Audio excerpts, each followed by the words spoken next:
Atlanta Blaze and New York Lizards are taking on. We'll see.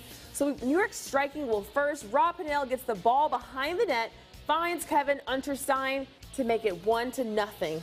And then Blaze will strike next. Less than a minute later, Kevin Rice takes it unassisted and scores. So we're all tied up at 1.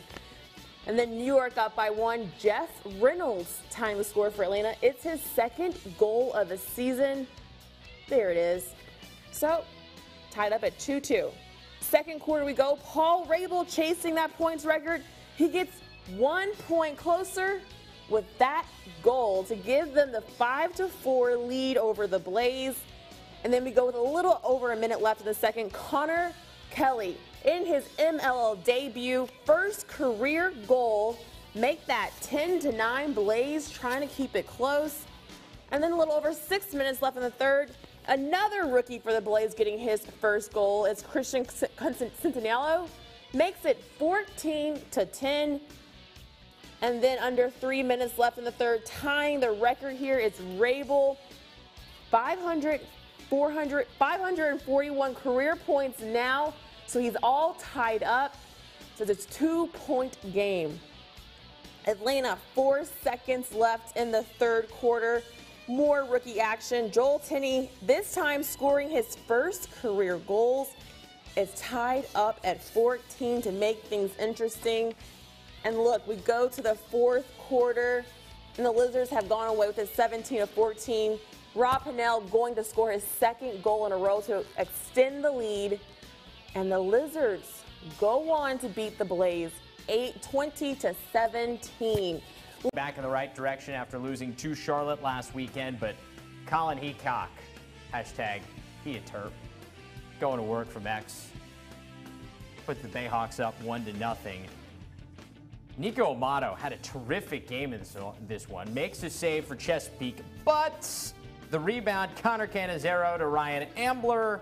We're all tied up at 1 apiece early, but we have a Josh Burns sighting. Tiptoeing the crease, last year's Rookie of the Year makes it 3-1, and the run would continue for the Bayhawks. Steals Stanwyck to Ian McKay, the rookie from Vermont. What's up, Catamounts? 4-1, Bayhawks. Let's flash forward a little bit. Second quarter, it's now 9-2 Chesapeake, and this is what we call an unsettled situation. That's just not fair. Sorry, Kyle Burnmore. Heacock to Stanwyck, makes it 10-2. Third quarter, low scoring in the third, but how about a Matt Abbott bouncer to really put things out of reach? That made it 11-2. Machine scored a bunch of goals in quote-unquote garbage time in the fourth quarter, but your final 13-8. Heacock, I think, going to get that record. How about the Baptiste era beginning in Boston? First overall pick, Trevor Baptiste making his MLL debut for the Cannons against the Launch. Boston striking first, making it 1-0, and the goal from Justin Turry. But Florida answering quickly. Connor Busick dialing long distance. That's worth 2, folks. 2-1 game. Florida would go up 4-1, but back comes Boston later in the first. Transition opportunity, Mark Cockerton, welcome to the team. Just picked up in a trade from Ohio. His first goal with the Cannons cuts it to a 2-goal game. And then Cockerton, again, another goal for him. 4-3 game at that point. Florida stays up 1. But second quarter, it's Cockerton, different end of the field, same result. That's 3, a hat trick in his first half of his debut. We're knotted up at 5 apiece. Back and forth we go. Third quarter, Kieran McCardle. Right at the beginning of this third quarter, 8-6, launch up by 2. But Boston has an answer. James Pinnell from Will Sands. Sands, the rookie, has been terrific as a quarterback of this Cannons offense. We're knotted up at 8. And then Cockerton off the Sergio Perkovic rebound. That's number 4 for Mark. Cannons have a lead at 9-8. They're still up 1, but Florida with another answer. On the man up, it's Dylan Malloy, the former Tewaaraton Award winner. 10-10. But this is where the Cannons start to open things up. Max Sebald from way downtown. 2-ball gives the Cannons a 12-10 lead. They go up 13-10, and then Baptiste off the faceoff. This is what all the fans came to see. first career MLL goal for Beast Baptiste, and the Cannons have a 4-goal lead. It's down to 2 later in the fourth, but Mark Cockerton not done yet. He had a sock trick in his MLL debut. He's Canadian, so we can call it a sock trick. That's 6 goals for him. Cannons hold on 16-15. You're back in the right direction after losing to Charlotte last weekend, but Colin Heacock, hashtag he a terp, going to work from X. Put the Bayhawks up 1-0. Nico Amato had a terrific game in this one. Makes a save for Chesapeake, but the rebound, Connor Cannizzaro to Ryan Ambler.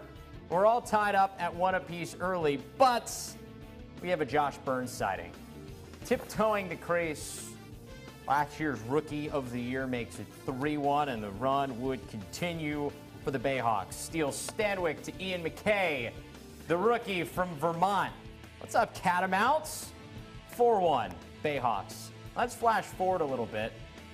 Second quarter, it's now 9-2 Chesapeake, and this is what we call an unsettled situation. That's just not fair. Sorry, Kyle Bernlohr. Heacock to Stanwyck, makes it 10-2. Third quarter, low scoring in the third, but how about a Matt Abbott bouncer to really put things out of reach? That made it 11-2.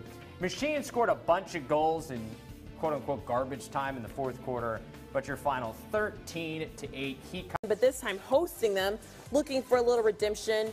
Denver will get on the board first thanks to Josh Hawken finding Nick Tintle who fires a jump shot to make it 1-0. And then later, Matt Rambo finds Ryan Brown for the tying goal early. So now we're all tied up in 1. But Denver up 3-1 here. Wes Berg bullies his way in, and he has a nifty Canadian finish to make that 4-1. And then Denver would just go on a run.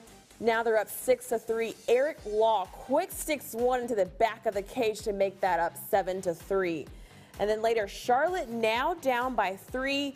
Joe McCallion will step downward, hammer his shot top shelf. So Charlotte cuts it to 2 to try to make things interesting. And now Charlotte back down 3 again. Ryan Brown will absolutely sting a corner, and the Hounds are trying to come back. But we go to the fourth quarter. Denver up 15-13 here, and Charlotte would try to come storming back, but it wasn't enough. The rookie Chris Cloutier scores for the Outlaws, and Denver will go on to win this one 16-13.